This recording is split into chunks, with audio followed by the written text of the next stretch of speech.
Insider जेटीबीसी का के drama है। इसके 16 एपिसोड हैं और इसकी कहानी जुडिशियल ट्रेनी किम यो हन पे फोकस करती है, जिसके सीनियर्स ने उसे अंडरकवर मिशन पे भेज दिया है और जहाँ पे भेजा है वो है गैम्बलिंग का अड्डा। वहाँ पे उसे जुआ खेलना है और इंफॉर्मेशन इकट्ठी करनी है उसके सीनियर्स के लिए। जिसके बारे में वो जानकारी इकट्ठी कर रहे हैं वो इस शो के मेन गुंडे से कनेक्टेड है या फिर मेन गुंडा है, ये जानने के लिए आपको शो देखना पड़ेगा। पर वो फंस जाते हैं उसके सारे सीनियर, क्योंकि मेन गुंडे को पता लग जाता है ये लोग क्या कर रहे हैं। वो उन्हें धीरे धीरे से मरवाना शुरू कर देता है और कुछ सीनियर पलटी मार जाते हैं या दिखावा करते हैं पलटी मारने का और हीरो को कहते हैं तू जेल चला जा, क्योंकि जिसके बारे में हमें जानकारी चाहिए वो हमें जेल से भी मिल सकती है, तो तू जेल चला जा। और हीरो को जेल भेज दिया जाता है। पीछे से उसकी ग्रैंडमा को कोई मार देता है जो उसके परिवार में इकलौती है। फ्लैशबैक के थ्रू हमें उसकी थोड़ी बहुत स्टोरी दिखाई है जिसमें पता चलता है कि हीरो के पिता के साथ भी कुछ गड़बड़ हुई है, तो वो मेन विलन के साथ कनेक्टेड है या नहीं है ये जानने के लिए तो आपको शो देखना पड़ेगा। पर अब वो जेल में है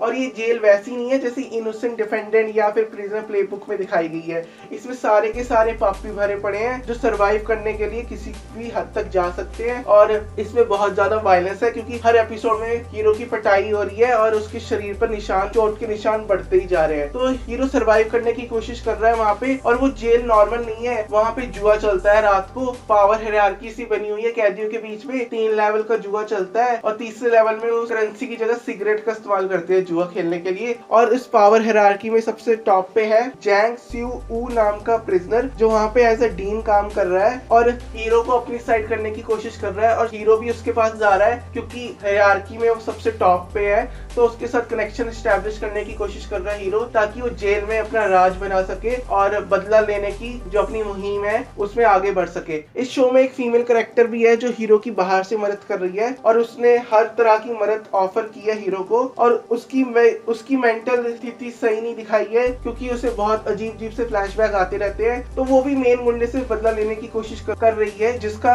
उसकी मेंटल हेल्थ खराब करने के पीछे हाथ है। और उसका नाम है ह्यो सियो यून। वो थोड़ी पावरफुल व्यक्ति दिखाई है जिसके बहुत सारी कनेक्शन है वीवीआईपी के साथ। उसी कनेक्शन का इस्तेमाल करके हीरो की मदद करने की कोशिश कर रही है क्योंकि उन दोनों का लक्ष्य एक ही व्यक्ति से बदला लेना है। और उसकी स्टोरी भी फ्लैशबैक के थ्रू थोड़ी थोड़ी दिखाई जाती है। तो शुरुआत के एपिसोड जैसे कि पहला एपिसोड बहुत बोर है, जब तक वो फर्स्ट एपिसोड के एंड तक जेल में नहीं जाता कुछ शुरू नहीं होता। प्लॉट इस शो का धीरे धीरे से खुल रहा है और कुछ लोगों को बोर भी कर सकता है। इसमें सस्पेंस है, थोड़ा बहुत थ्रिल है। जब हीरो की पिटाई हो रही होती है तो कैसे क्या करेगा सब, क्योंकि हर कैदी की अपनी कहानी है और वो सरवाइव करने के लिए वो किसी भी हद तक जा सकते हैं।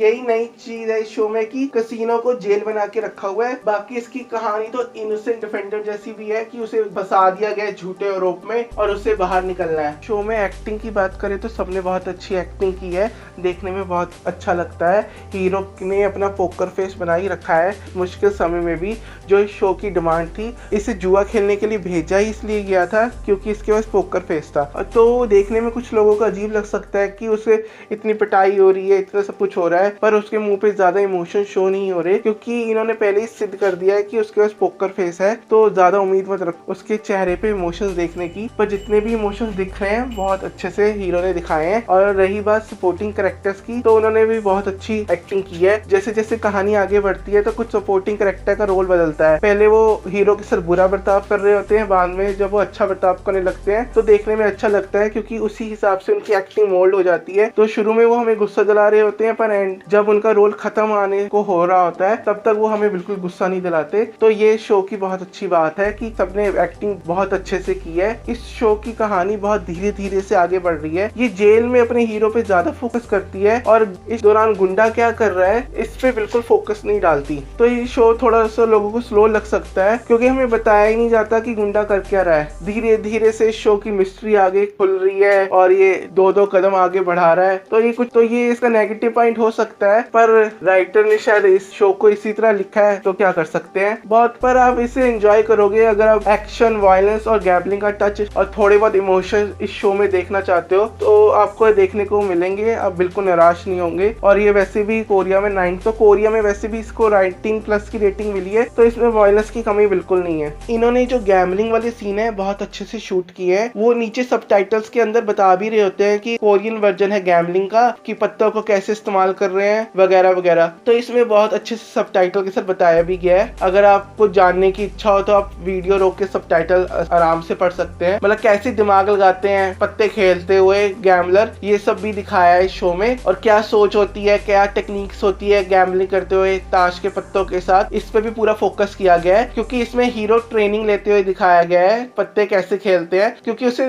नॉर्मल पत्ते खेलना आता था, पर जेल में सारे के सारे एक्सपर्ट पत्ता खेलने वाले हैं, उनसे लड़ने के लिए और जीतने के लिए और जेल पे कब्जा करने के लिए उसे पत्ते खेलना आना चाहिए, जहाँ पे कुछ लोग उसकी मदद कर रहे हैं। तो वो सीन बहुत अच्छा था, कुछ नया था, अलग था, जो इस शो को थोड़ा सा हटके बनाता है बाकी शो से, क्योंकि बाकी तो इसमें कुछ खास नया नहीं है, वही सिंपल सी रिवेंज स्टोरी है। तो ये देख के बहुत अच्छा लगा। रही बात OST की, तो ठीक ठाक है, कुछ अलग कुछ नया नहीं लगा मुझे ये सिंपल सी थ्रिल रिवेंज वाला शो लग रहा है, जिसे आप चाहे तो एंजॉय कर सकते हो। अगर छोड़ भी दोगे तो किसी को कोई फर्क नहीं पड़ेगा, क्योंकि इसमें कुछ खास नया है नहीं। थोड़ा बहुत एक्शन है, बस बहुत ज्यादा बेमतलब का वायलेंस है, क्योंकि उन्हें हीरो को पिटते हुए दिखाना था हमें। तो मैं इसकी रेटिंग दूंगा 8.1 आउट ऑफ 10। फिर मिलेंगे किसी और रिव्यू में। अलविदा।